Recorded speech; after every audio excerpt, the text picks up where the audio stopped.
Good. All right. Today we're talking about the squat. I go Es475. This is my presentation on the squat. Okay. My sport associated with it is football. So first things first, we're going to talk about why we squat, why we do this exercise. So first things first, the squat is a great lower body exercise, right? It incorporates basically all the muscles in the lower body, plus a couple up top. First things first, let's see, get into a squat. You know, the main muscles that we're working on, we're strengthening. We're looking at the quads. We got our hamstrings. We're down in the calves, the gastroc, and the soleus. Even in the back with our rectus spinae. And underneath, you can stand up. It's a great core workout, right? When we're going down, it's not like a crunch where you're only hitting maybe the lower abdomen or the upper, or maybe your obliques on the side. You're getting a full workout with the full core. Now also with these muscles, the more we strengthen them, the greater we have for stability, right? It's really hard to jump, run, bike, do anything with weak legs. You don't want to be running around like a deer. Call that Bambi legs, all right? Going back to the core, right? Without a strong core, our squat's really gonna affect us, right? We go down, if we have a weak core, go ahead and drop, right? Notice if Desmond right here had a weak core, what you tend to see is that chest starts to drop a little bit more because there's no stability there. In that lower back, you start to get a slight arch there, and up in the thoracic area, you start to get a big bend, okay? Go ahead and stand up. There's a few perks with squatting as well, right? Some of the big ones are we strengthen our bones, right? There's a lot of studies going out there saying how resistance training is huge to fight against osteoporosis and different things like that, right? It's a great preventative measure. Another great example is up on the International Space Station. Those astronauts, because of low gravity, right? They're not working out, they're not doing much. There's no gravity to really fight, so their bones start to get weak. So for that reason, they have squat machines up there, they have bikes, they have different resistance training exercises up there, okay? Now, another great thing about the squat, it is great for hormones in the immune system, right? Squatting stimulates the release of growth hormones, helps your muscles grow, and repair after training. Another thing, like I said, bone strength, fat loss, cell repair, strong immune system, right? That can be huge right now with COVID going on. Moving on, obviously metabolism, and you work out, you can really increase your posture, right? You see a lot of guys, a lot of people hunched over like this, right? It'll help you keep that chest up high. Now, moving up a little bit, you know, you're setting up a program for your athlete when you want to have a squat. What's great about a squat is you can really do it throughout your entire training program, right? You can do it day one, you can do it on day 100. It doesn't matter, you can do it throughout the whole program. But the big thing that really changes throughout the program is your volume and your intensity, right? At the beginning of the program, you're gonna want a higher volume, more reps, less weight, right? Especially if you're with a newer athlete who doesn't really know a lot about squatting. When I say more reps and lower weight, I'm talking 10 to 12 reps, maybe 10 to 15, at about 50 to 60% of your max, your 1 rep max, okay? That way you can kind of work on your foundation. Let's say you have a guy who has a horrible pelvic tilt, or posterior pelvic tilt, where that butt kind of bends down, right? We'll get into that a little later on. Now, as we move through our training program, that's when we can kind of lower that volume, you know, week by week. Maybe we start at 10 reps. The next week we'll go down to 8, 6, 4. In your last couple weeks, you can either max your guy out at 1, or you can keep it simple with like a 3 rep max, okay? Now, at the same time, while you're dropping your volume, your intensity can go up. So when we started off with about 10 reps at about 50%, now we can move on to about 8 at about 65, 6, about 75, and go up and up until we hit about 3 reps at about our 90 to 100% range, right? At 100%, you should be hitting 1 rep. If you're hitting 3 reps at 100%, it's not your 1 rep, right? It's not 100%. You shouldn't be able to do that. Now, another thing, as we progress through our training, you know, it's really important to look at your athlete, right? If you're moving through and you've got a guy who, as he's descending, he's looking good, but he's ascending, coming back up, he's starting to get a little hitch, maybe the intensity is a little too high, maybe you have a little too much weight, you're kind of tiring your guys out. So that's just something to look at, all right? Now, the reasons why we squat, this is very important, especially for functional mobility. How's it going to translate from the weight room to out on the field? All right, first things first, we want to make sure our guys get a full range of motion, right? Especially when I'm in the weight room, My biggest pet peeve is when you get guys that are kind of doing half reps, right? Instead of coming all the way down to about 90 degrees, they're only going about here, right? You get a lot of guys who say, or even females who say, yeah, I squat 315. But if you watch them, you're only going about here, right? That's not doing much. You're really hurting your joints, especially for these athletes. You want a full range of motion, get that joint health up there, get everything working well. All right? Now, some of you guys might be asking, how does squats, how do these other exercises really translate to the field? Well, let's look at it, right? Desmond right here, go down in a squat. Right, he's got a good squat here, down about 90 degrees. Now, here's a real quick example, right? Stand up. Let's say you're gonna do a box jump, right? Just do a quick box jump, watch out for the ceiling, just jump up a few inches, right? Notice how he went down in the same stance, right? Same stance, he got all the way down. Now, obviously, if we're doing a box jump, we're gonna work our arms, right? In a squat, we're not gonna be swinging our arms, we gotta hold the bar. But that's just a great example, right? He's coming down, he's going all the way back up. Another one, like I said, jump in, a jump ball in football. Another thing, our O lineman, D lineman, right? This is more aimed towards our O lineman, right? Get in a 3-point stance. Right? Now, Desmond here is very forward facing, right? He'll be exploding out. But what a lot of coaches tell their guys is, this is perfect actually right here. He's getting down low. Now, obviously, it's not practical to be down in a full 90-degree bend like you would be in a squat. But notice how he's low, right? He's in basically a 2-point stance right now without his hand on the ground. Notice how this translates, right? Now, obviously, if you get a 3-point, you drop that hand, you're good to go. But this is essentially the same stance as a squat. The only difference, maybe his chest a little bit lower, hips are a little bit higher. But it translates damn near straight to the football field, okay? How are we looking on time? 7? All right, beautiful. Now, another good stance for running back, linebacker. Desmond right here is a linebacker, safety. There's a little bit of running back as well. Let's see running back stance.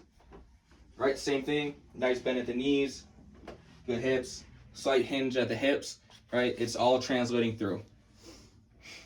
Now we'll work on how to actually squat. What are the steps for a squat? Now, first things first, we're going to start from the bottom up. So let's start down with our feet. We want our stance to be about shoulder width apart, maybe slightly farther out. Right, now, notice how Desmond's toes are just slightly pointed out. That's good to go. Right, looking at my feet, I naturally stand with my toes out. That's just a natural thing. I got some friends, I got some people that I know who are kind of pigeon-toed or toed in, things like this. So that's something as a strength coach or as a coach that you need to notice and you need to learn how to fix. All right, so for right now, look at Desmond. Feet about shoulder width apart, slightly wider, so we're good there. Next stage up, let's go up to the knees, right? Knees, right? So let's start going in our squat. Slow down, so good. Now, notice how his knees don't surpass his toes, right? Now, obviously, everyone's built a little bit different, but what a lot of professionals say is your knees should be aligned with your second toe, okay? So we're good here. Now we'll move up to the hips. Stand up. Right.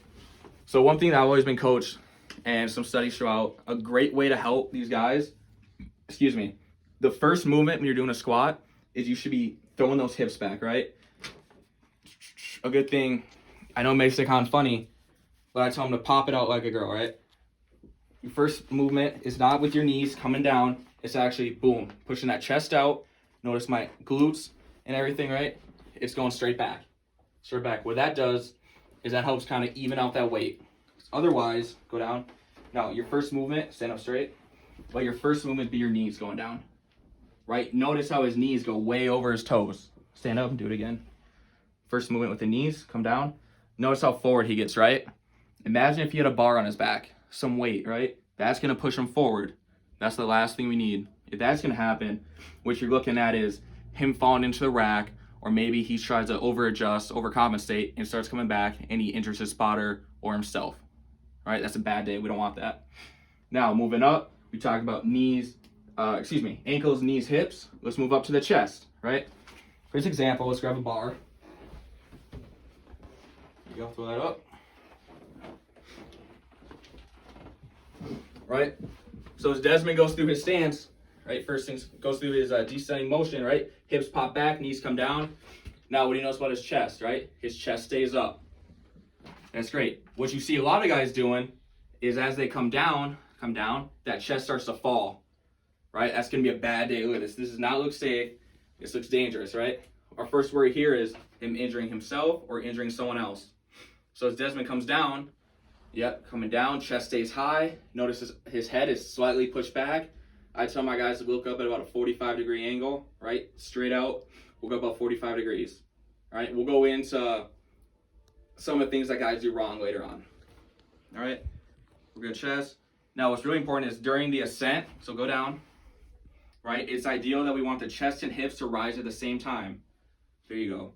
So what that does, that keeps the bar centered over the midfoot, which means the body is in balance and is capable of producing efficient power, right? So go down, hips go first, right? And as we come up, our chest and our hips are coming up at the same time.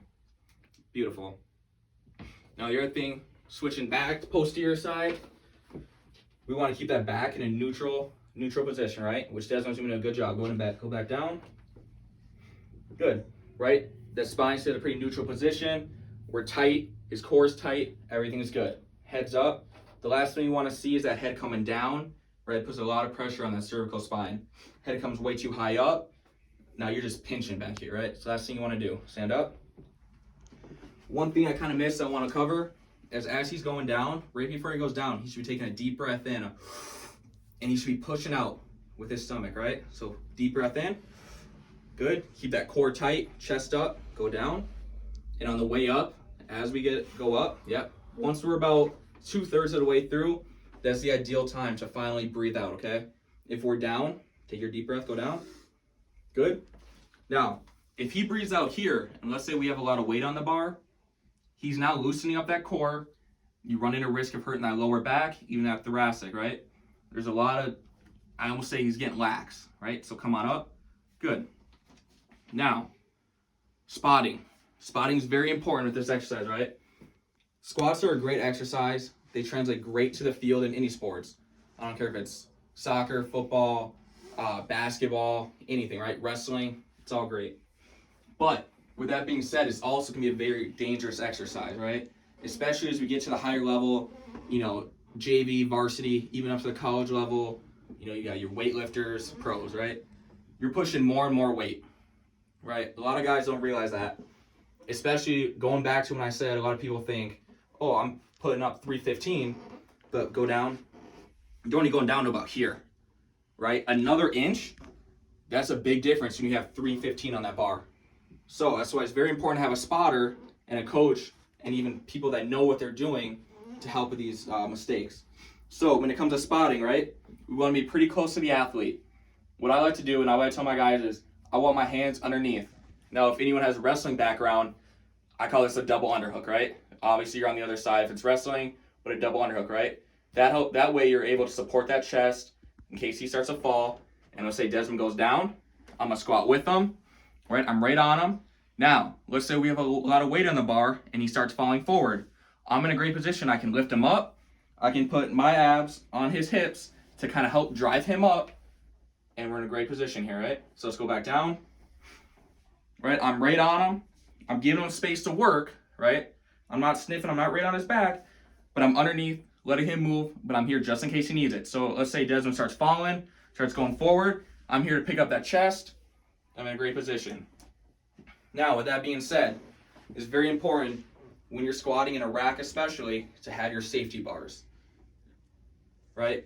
You want your safety bars. Now, what I mean by that is for people that are unfamiliar, yeah, you can take that off. You obviously have your rack right here, and you'll have two bars that come out. Now, those are ideal. You really want those because, especially if you're lifting alone, you come down to too much weight, you start falling forward. Instead of fighting it and fighting that injury, just drop out, let that bar go, it'll hit the rack. All right, good to go. Now, we covered why we squat, when we squat, how we squat. Now let's cover how not to squat. It's very important now. Especially if you guys go to the PEEF, I'm sure you see a lot of people who, think they're squat All-Americans or they're Matt Frazier, who's a CrossFit lifter. They're not, right? We're at Northern. It's a little bit different leagues, right? Damn, you sweating. All right, let's talk about some common errors. All right, so throw that weight back up. Now, let's start from the bottom up.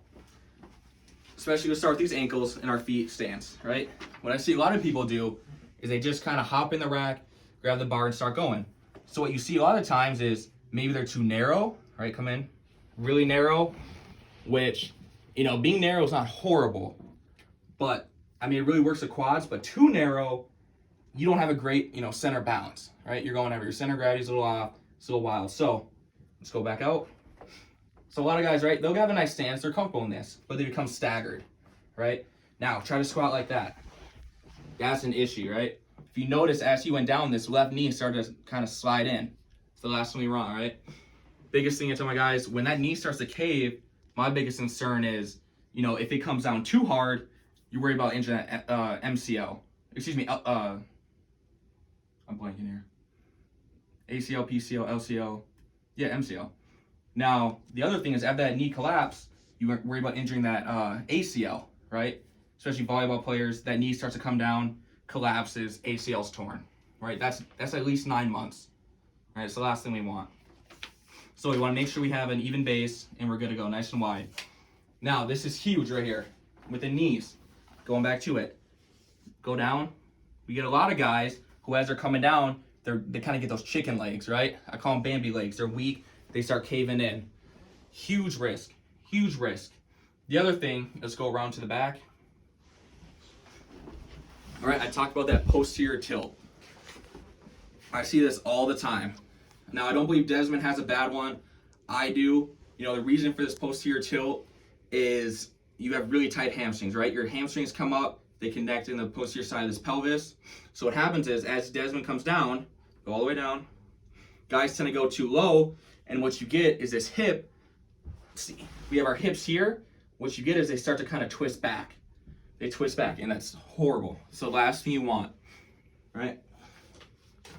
Moving forward, we move up. The other thing, chest, right? We kind of covered this a little bit earlier. As Desmond comes down, he starts to get more weight. You know, he's alone. It's starting to hurt. His chest starts falling, right? Very dangerous, right? Too much weight. See that? He starts caving down. You know, you're looking at a nice concussion right there. That bar slides down, hits you in the back of the head. Not a lot of cushion, right? Big thing to look out for. Now, what I would tell guys is, if we run into these issues, it's fine. Let's drop the weight. We'll start back with the basics, and we'll just work our way back up, right? It's not huge. It's not a big issue. It's all things that can be fixed. I believe anyone can squat. Okay, moving up. Let's go back up to the our neck, right? So Desmond, go down. Right, what I see a lot of guys do is they're always told to look up. Look up and look away. So you get guys way back here, right? You're pinching the neck. It's a big issue. You know, you might pinch a nerve back here. Your traps, depending on how muscular you are, get pinched in there. The other thing is guys start looking down. And right, did you guys notice that? As soon as he looked down, that weight starts to go down. That's the last thing we want. Now, if we run into people who have big issues with this, especially these free weights, what I like to do is put them on a Smith machine. Now, for anyone that's not familiar with a Smith machine, it's a normal rack, except the bar is on like a rail system, right? So the bar is only moving straight up and down, which is ideal, because when we squat, we want that bar to stay in the sagittal plane, right? As Desmond goes up and down, go ahead, that bar should be going in a straight line, up and down. So I should be able to make a little train right here, go down, and he just stays right in that train, and okay? You know, obviously you might have a little deviation from that, you might go forward or back, maybe an inch or two. It's not huge, all right? It's not huge. The other thing, the last thing I'm gonna cover is breathing. Early on we talked about keeping that tight core. Big breath in, push out with your core, right? Keep it tight. What a lot of guys do is, as we come down, they have that big breath, they come down and they get lax, right? Maybe they're tired, maybe we're doing